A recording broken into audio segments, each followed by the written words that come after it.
Hi, so today I wanted to make a video doing a psychological analysis of the newest TL video, Team Liquid video that just came out. It was called, it's Team Liquid Rebirth. It's like a reality TV show recording they do in their house. And this is episode 13 called Roads. It's about um, their loss to TIP. Spoiler alert, their loss to sorry, they beat TIP in the third place match at MSG, and then their loss to C9 in the regional qualifiers to qualify for Worlds. So it's the team's best finish to date, third place in the regular season, but they're disappointed that they didn't make Worlds. Obviously, that's the context of this video. So in the video, there's a lot of talk that I can finally analyze, and it gives me some real insight into some of the stuff that I'm hearing. And so I wanted to make a couple points on athletic mindset, borrowing from X Special, I Will Dominate, and Steve, simply because they were the ones talking about some of the mindset stuff that I can pull on. And this isn't like trashing these guys. There's good things and bad things. They just give me the source material, all right? And behavior and words combined together are what give me insight into somebody's psyche. So, what we can observe, but I needed the context of the words to help me out with that so that I could analyze it a little bit better. So to start out, if I'm losing eye contact with you, it's because I'm looking down at my notes. Sorry. Steve, the manager Steve, by the way, not the owner, talks about mindset issues. He says stuff they brought up, they thought went away, didn't go away, and like after their loss to TSM, they're just trying to hold everything together with duct tape to make it through. So two things about this. First of all, this happens actually when teams peak early. So when a team peaks like before the major competition, and then they have two choices. They can either try to hold the peak and maintain it, which is kind of like stapling together with duct tape, or they can enter a new training cycle and try to ramp it back up.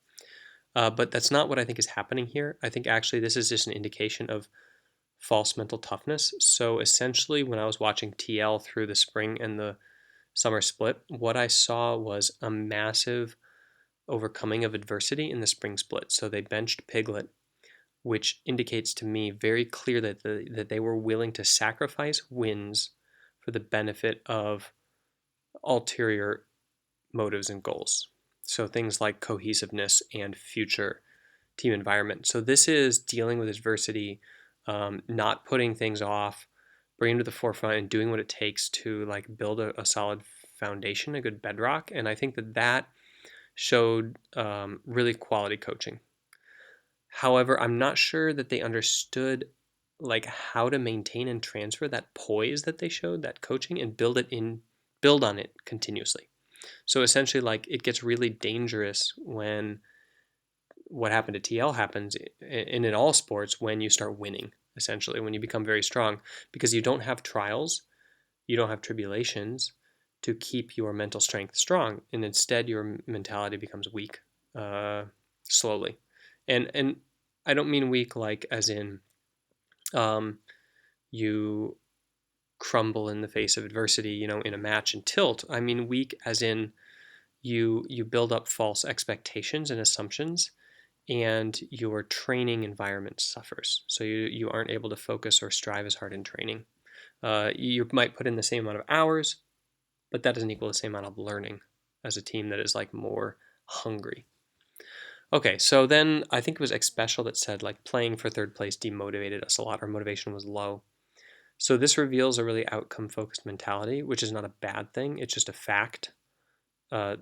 People get demotivated when they're playing for third place and not for first place. But this is really similar to I Will Dominate's comment right before they stomped CLG in the tiebreaker at the end of the summer split for the first seed going to playoffs. He said something like, I don't really care who wins this game, first or second to place gets the same kind of seed, the berth to semifinals. And so we'll just play and see who's better today. So this is actually a really good performance mindset for a pro. Like it helps you relieve pressure and allows you to perform fluidly at your best and take the risks that you would not take if this were like a high stakes game and you were tilting or choking. But I think that this dichotomy exists in traditional sport very strongly, where you have these truths, like these ways of thinking that are come quite naturally to our mind, outcome focused, trying to like ease off the pressure so that so that we don't feel pressured in a game and whatever. But it's actually a dichotomy with how it is that we really want to go about our lives. So the reality of the fact is that it is important as a competitor to value competition, to want to win those games, to want to strive to beat teams, to want to finish higher, to care about the outcome of a match. So it gets really dangerous when you start saying the things that you are saying to yourself inside, like outside. When it starts to become a culture in the team, when it becomes a way of talking or thinking that is allowed to kind of like spread around, because a dichotomy can and should exist wherein, yes, this is a helpful way of looking at the match and coping, but it's not the kind of mantra that you want running through a squad or a group of guys. Like, you want to make sure that everybody knows that they're all striving for each other and willing to put in the extra mile, the extra dive, the extra effort, the extra energy for their teammate, that they would sacrifice everything to help their teammate win. So that is the thing that like really builds cohesion. So this very outcome focused mindset out loud, that I think is what's dangerous. And you'll notice if you look at really successful sport teams, you will see a lot of value-based goals. So they'll be outcome focused and goal focused, but they'll be value-based. And they're always overreaching goals for their outcomes. They're not setting like very simplistic ones that they're going to step up to. So then I Will Dominate says later on, he feels this, talking about the MSG stage, Madison Square Garden stage, like he feels the same once he gets into the game. It helps him, and then the crowd like helped him be brave and making these big plays, but that it doesn't make him more nervous. And I think that he has a really good performance mindset. Like, just the things that he says are really good self-talk ways of coping to ensure that like he performs on stage and shows up when it counts. So I think that that's a really important thing that you can borrow from. Like, he tells himself these things, and that helps him believe them as well. They're true both because he's acted on them and because like he says, this is the way that it is for me. And then that nervousness that he has when he's on stage, that is helping him like make these big plays, like he interprets it just as fuel for the fire, right? Whereas somebody else might feel the same kind of fuel for the fire and interpret it as like extra energy that is nervous energy and making him kind of panicked. So I think that that's a key distinction to make. Like, if you are the kind of person who's feeling this kind of extra energy and you're treating it as like something that you're scared of and that you don't like, whereas I Will Dominate treating it like performance enhancing juice, basically. So that's thinking about I Will Dominate and juice just doesn't go over well. Anyway, so then he goes on to say, I wish we didn't have to do the gauntlet, that we could just go. We would go if it were a previous year. You can always perform badly on a given day. He's afraid. So first of all, no. Consistency is a hallmark of strong minds and strong play. So sport does reward the person who's stronger on that day, but a champion and a championship team is a team or somebody who does well throughout time, on good days, on bad days, whatever. So teams that consistently go to championships have institutional practices that create environments for success. They're good for learning. They're good for motivation. They make cohesive teams out of strangers. So TL is a really consistent team. They're consistently strong, but not strong enough. So they need to tweak the levers, obviously, and optimize some things. But they have a really good foundation. Like, consistency is not an accident. When you have a roster that changes and you have like continuously consistent results, like that means that you're doing stuff correctly to achieve that. You're bringing people in, acculturating them, preparing them in a way that provides this level of performance.